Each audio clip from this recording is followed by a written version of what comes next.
এই মুহূর্তে সবথেকে বড় খবর, মশাট গ্রাম পঞ্চায়েতের সামনে ডেপুটেশন জমা দিতে এসে টিএমসির সঙ্গে সিপিএমের সংঘর্ষ হয়। আপনারা ভিডিওটি শেষ পর্যন্ত দেখুন, ব্যাপক শেয়ার করবেন, মূল্যবান মতামত কমেন্ট বক্সে জানাবেন। কী বললেন মশাট গ্রাম পঞ্চায়েতের প্রধান ও সিপিএমের কর্মী সমর্থকরা, তা আপনারা শুনুন বা দেখুন। এইভাবে আক্রমণ করা হয়েছে, ওখানে মাইক ভাঙা হয়েছে, চেয়ার ভাঙা হয়েছে, আমাকে ওখানে আক্রমণ করা হয়েছে। যারা ছিল ওদের সিপিএমের যারা কর্মী, তারা এদের করে বলছে, যেটা আমি পরবর্তীকালে শুনতে পেলাম, যে তোমরা ভেতরে গিয়ে ওদের সাথে বন্ধুত্ব মতো আলোচনা করছো, এর মতো আলোচনা করছো, বৃষ্টির প্যাকেট নিয়ে আসছো, গোলাপ ফুল নিয়ে আসছো, ইয়ার কি হয়েছো, এই নিয়ে ওদের নিজেদের মধ্যে আমি যেটা খবর পেলাম, একটা ঝগড়া শান্তি নিজেদের মধ্যে হয়েছে, সেখানে মাইক ভাঙাভাঙি হয়েছে। দেখলাম মশাট পঞ্চায়েতে চোরেদের মধ্যে সবচেয়ে বড় চোর, তার প্রমাণ তারা কিছু লোককে ওখানে বসিয়ে রেখেছিল, যাতে নাকি তারা কোনো ডেপুটেশনে কোনো উত্তর দিতে না হয়, সেইভাবে একটা ভয়ের পরিবেশ তারা তৈরি করেছে। আমরা সেটাকে ধিক্কার জানাচ্ছি। তার প্রতিবাদে আমরা এখানে সভা করছি। প্রথমে যারা ডেপুটেশনে গিয়েছিল তাদের মধ্যে একজন এখানে বক্তব্য রাখবেন, তারপর শ্রীকান্ত পাড়ুকে আমি বলছি বক্তব্য রাখতে, তারপর এখানে কমরেড সঞ্জয় ঘোষ বক্তব্য রাখবেন। আমরা সংক্ষিপ্ত সভা, প্রতিবাদ সভা এখানে করছি। আগামী দিনে আমরা অনেক বড় প্রতিবাদ সভা এবং মশাট পঞ্চায়েতের যেটা দেখিয়েছে আমাদের সেই ভাষা, সেই ভাষায় আমরা তার উত্তর দেবো, এই অঙ্গীকার আমরা করছি। মশাট বাজারে লোকেরা কিছুক্ষণ আগে ডেপুটেশন জমা দিতে এসেছিল, কোনো চারের খাওয়া বলে কিছু একটা ফর্ম, কি হয়েছে বিষয়টা? গত কয়েকদিন আগে, দিন দশেক আগে, সিপিএম ভারতীয় মার্ক্সবাদী পার্টি কমিউনিস্ট পার্টির পক্ষ থেকে মতন অঞ্চলের যে বামপন্থী সংগঠনগুলো আছে, সেই সংগঠনের পক্ষ থেকে আমাদের পঞ্চায়েতে একটা চিঠি দিয়েছিল। সেখানে ওরা ডেপুটেশন, সৌভ্রাতৃত্বপূর্ণ এবং বন্ধুত্বপূর্ণ একটা ডেপুটেশন দেওয়ার জন্য চিঠি দিয়েছিল। আমরা মশাট গ্রাম পঞ্চায়েত সঙ্গে সঙ্গে চিঠি অ্যাকসেপ্ট করেছিলাম এবং আজকে অর্থাৎ 29/7/2025 আজকে বৈকাল 3 ঘটিকায় তার টাইম ছিল। আমরা রীতিমতো যারা ডেপুটেশন দিতে 3 জন ভিতরে এসেছিল, তাদেরকে আমরা পঞ্চায়েতের সীমিত ক্ষমতা অনুযায়ী আমরা ওদেরকে একটা গোলাপ ফুল এবং মিষ্টির প্যাকেট এবং চাটা খাইয়ে, বিস্কুট খাইয়ে আমরা আপ্যায়ন করেছি। আমার সদস্যরা, ওখানে মহিলা সদস্যরা ওনাদেরকে সাদরে আমন্ত্রণ করে নিয়েছে, সমস্ত মেম্বাররা, স্টাফেরা থেকে শুরু করে। ওনাদের যেটা বক্তব্য ছিল, সেই বক্তব্য আমরা যথাযথ উত্তর দিয়েছি। ওনাদের বক্তব্য ছিল 100 দিনের কাজ চালু করতে হবে। আমরা বলেছি 100 দিনের কাজ কেন্দ্রীয় সরকার দীর্ঘদিন আটকে রেখেছে।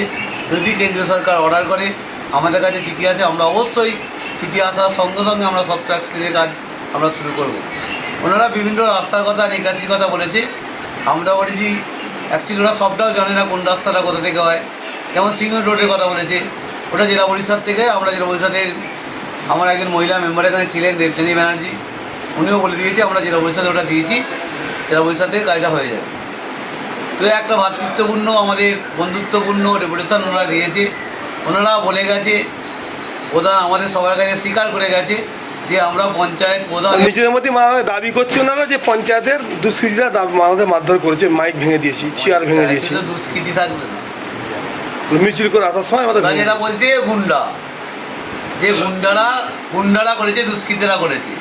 তো পঞ্চায়েতে গুন্ডা কোথায় থাকে আমরা জানি না। ওরা সিপিএম 30 বছর শাসন করেছিল, হয়তো পঞ্চায়েতে গুন্ডারা রাখতো, সেই জন্য ওরা পঞ্চায়েতে গুন্ডারা। মশাট অত্যন্ত, আপনারা জানেন, শান্তিপূর্ণ এলাকা, হেডকোয়ার্টার পঞ্চায়েত।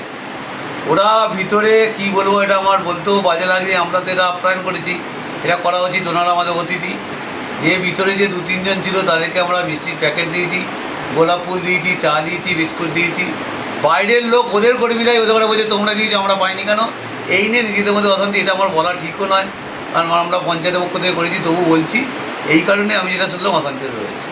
ওরা দোষ আপনাদের দিচ্ছে, ওরা আমাদেরকে দোষ দিচ্ছে, দোষ তো দিতেই হবে।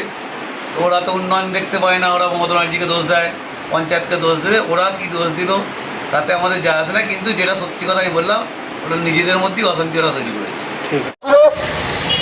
কলকাতা হাইকোর্ট রায় দিয়েছে যে 1 আগস্ট থেকে 100 দিনের কাজ চালু করতে হবে। সেই পরিপ্রেক্ষিতে এবং আমরা আমাদের মশাট এলাকার যে সমস্যাগুলো আছে তার সাথে যুক্ত করে, যেমন আপনারা দেখছেন এই মুহূর্তে একটা অতি বড় ইতিমধ্যে যে আমাদের জলবেরুনিগুলো সেগুলো ইতিমধ্যেই বন্ধ করে দেওয়া হয়েছে। দেখবেন এমন এমন জায়গায় তারা বাড়ির পারমিশন দিয়েছে, বাড়ি করেছে, তার ফলে জল নিকাশিগুলো বন্ধ হয়ে গেছে, ফলে মাঠে জল ত্যাগ হয়ে গেছে, জল বেরোচ্ছে না। আমরা বলেছিলাম যে এই জল নিকাশিগুলো যাতে সংস্কার করা হয় এবং যাতে জল তার সুগম পথ দিয়ে বেরিয়ে যেতে পারে তার ব্যবস্থা নিতে হবে। আমরা বলেছিলাম যে সাইচির মাধ্যমে বাড়িতে পৌঁছে দেওয়ার ব্যবস্থা হয়েছে, কিন্তু আমাদের মশাট গ্রাম পঞ্চায়েতের একটা বৃহত্তম অংশে এখনো সেই পানীয় জল পৌঁছয়নি।